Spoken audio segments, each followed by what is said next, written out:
आजादी के बाद भारत को $1 ट्रिलियन की अर्थव्यवस्था बनने में 60 साल लगे थे। इसमें करीब 17 साल पंडित जवाहरलाल नेहरू के रहे, लगभग 16 साल उनकी सुपुत्री इंदिरा गांधी के सरकार के रहे, 5 साल उनके पुत्र राजीव गांधी भारत के प्रधानमंत्री रहे। लेकिन उनके कार्यकाल में भारत की अर्थव्यवस्था मिलकर $1 ट्रिलियन के आसपास भी नहीं पहुंची थी।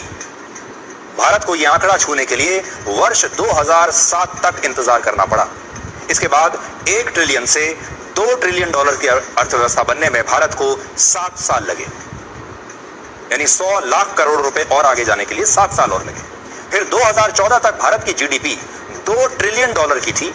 ये तब जब मोदी सरकार आई थी, तब हम $2 ट्रिलियन की अर्थव्यवस्था थे। इसके बाद प्रधानमंत्री मोदी के 11 वर्षों के इस कार्यकाल में भारत की जीडीपी, भारत की अर्थव्यवस्था $2 ट्रिलियन से बढ़कर $4 ट्रिलियन हो गई, 400 लाख करोड़ रुपए की हो गई। और इनमें भी 3 ट्रिलियन से 4 ट्रिलियन पर पहुंचने में हमें सिर्फ 4 साल लगे।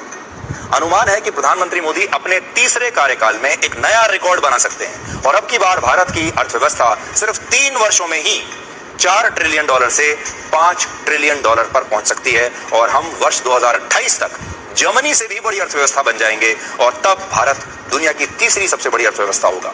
लेकिन इसके बावजूद हमारे देश के कुछ लोग मोदी के विरोध करने के चक्कर में देश की इस उपलब्धि को भी खुले मन से स्वीकार नहीं कर पा रहे हैं। ताली बजाने के लिए उनके हाथ उठ नहीं रहे हैं।